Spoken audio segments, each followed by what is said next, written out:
So two critical bills which aim to remove SBRs and suppressor restrictions from the NFA are currently sitting in Congress but are being stalled out by some Republicans. So let's break down what is happening.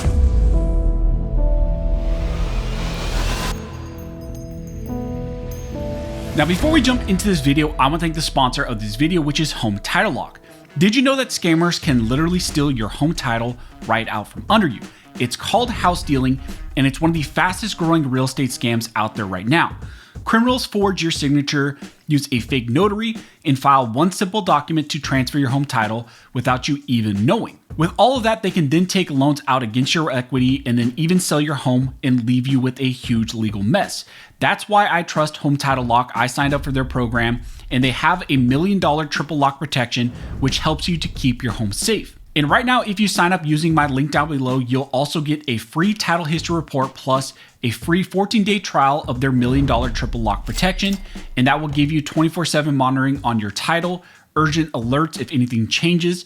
And if fraud should happen, they'll spend up to $1 million to fix that problem. So check out Home Title Lock using the link down below. Use my promo code ARMSCHOLAR to get that free 14-day trial. And again, HometitleLock.com and use ARMSCHOLAR, that promo code, to get all those additional benefits. As I mentioned in the intro, in this video, we're going to be talking about two bills in Congress which aim to remove short-barreled rifles, short-barreled shotguns from the NFA's definition of what a firearm is, and then also another bill which aims to remove the NFA's restrictions on suppressors. The bills we're going to be talking about in this video are HR 2395, which is the Stop Harassing Owners of Rifles Today Act, also known as the SHORT Act, and then also the Hearing Protection Act, which is HR 404. These two bills are currently stuck in the House Ways and Means Committee, and intel from groups like GOA and others have identified that some Republicans within the committee have stalled these bills out. They're not moving them forward for a vote to get out of the committee, and essentially are preventing them from doing a markup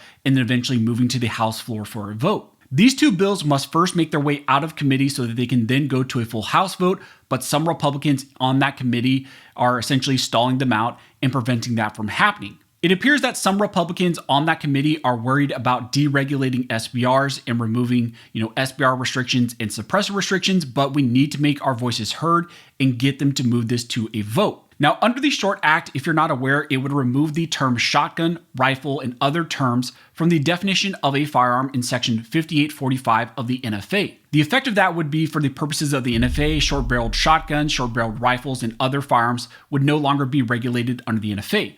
Under the SHORT Act in Section 3, it's called the Elimination of Disparate Treatment of Short-Barreled Rifles and Short-Barreled Shotguns Used for Lawful Purposes.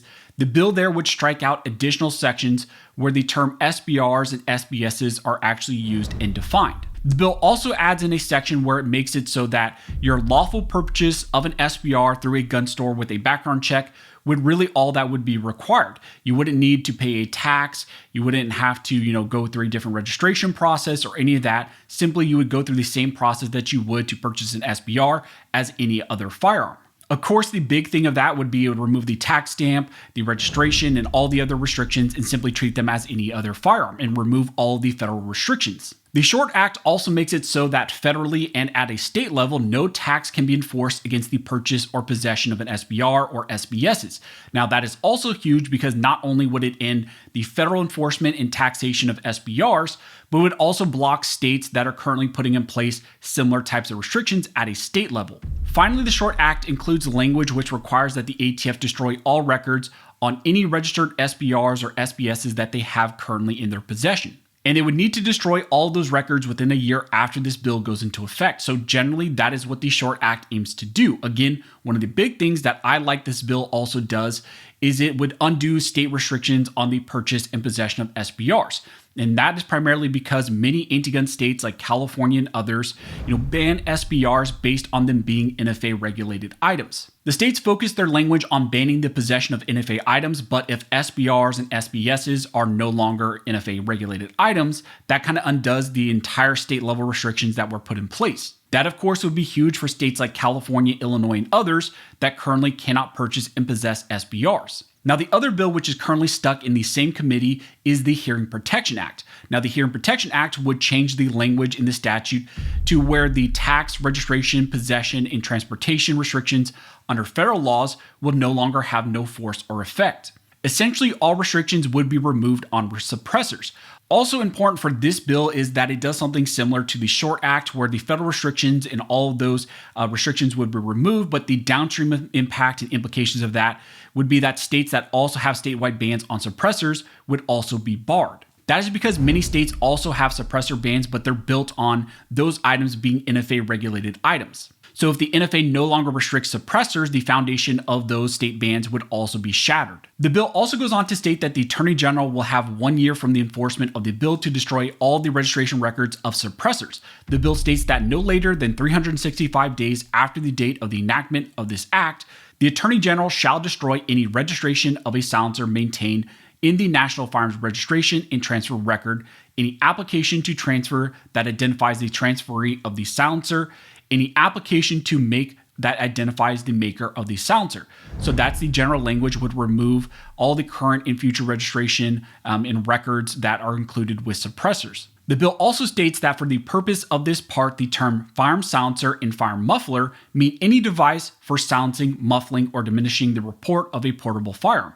That means that all of those things that you think of as a suppressor would fall under this bill and would no longer be regulated in that way. It also states that it will strike out various paragraphs of the law and modify the serialization and marking requirements. So that would be a good thing, because essentially what would also happen is you would see a diminished impact on suppressor parts, because you had prior administrations like the Biden administration, which tried to expand the definition of what a suppressor is and regulate, specific parts as actual standalone suppressors. And so this bill would also remove those restrictions. Now, like I mentioned, both the Short Act and the Hearing Protection Act are currently sitting in the House Ways and Means Committee. Both of these bills need to make it out of committee so that they can go to a full House vote and potentially pass through the House. However, the word is that Republicans in the committee have stalled these two bills, potentially out of fear or potential lack of desire to deregulate these items. That is why we need all of you to contact the representatives on the committee and tell them that they need to bring these two bills to a vote, to a markup, and stop stalling them out and finally move them forward to the House. You can contact the committee by calling this number here on the screen, which is 202-225-3625. Now, I would focus on notifying Representative Jason Smith, who is from Missouri, and he is currently the chairman of the committee, so he is the chair and he kind of has the general control of this committee. Let him and the others on the committee know that Americans want these two bills to pass. They need to make it through the committee, and the committee here needs to make these, move forward to a vote towards a markup and move them to a House floor vote, because us American gun owners want these two bills to pass. Now, of course, I will note that there is the fundamental issue with the filibuster in the Senate, and of course, that could stall these out also. But, we have efforts from groups like GOA and others who are trying to find ways to get momentum if that actually makes its way to the Senate. If these make it out of the committee, out of the House vote, and eventually make their way to the Senate, they're working on solutions to potentially get around that.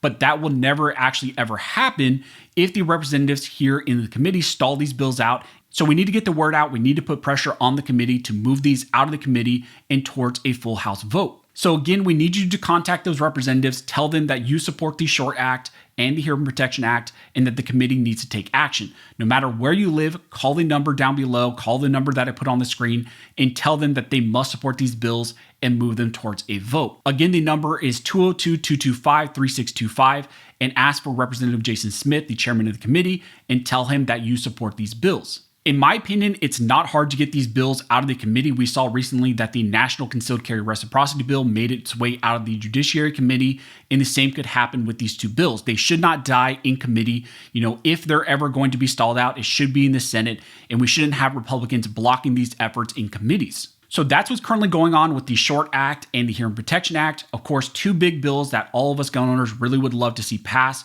but right now we have Republicans stalling them out and trying to let them die in committees. But we don't want that to happen, so again, put pressure on them and tell them that they need to move these bills along. So as I get more information, as it's developed, I will let you guys know. If you have any questions, go ahead and comment down below, and I will try to answer to the best of my ability. But as always, thank you all for watching. Don't forget to like, comment, and subscribe. And never forget, this nation was built by armed scholars, and this nation will be maintained by armed scholars.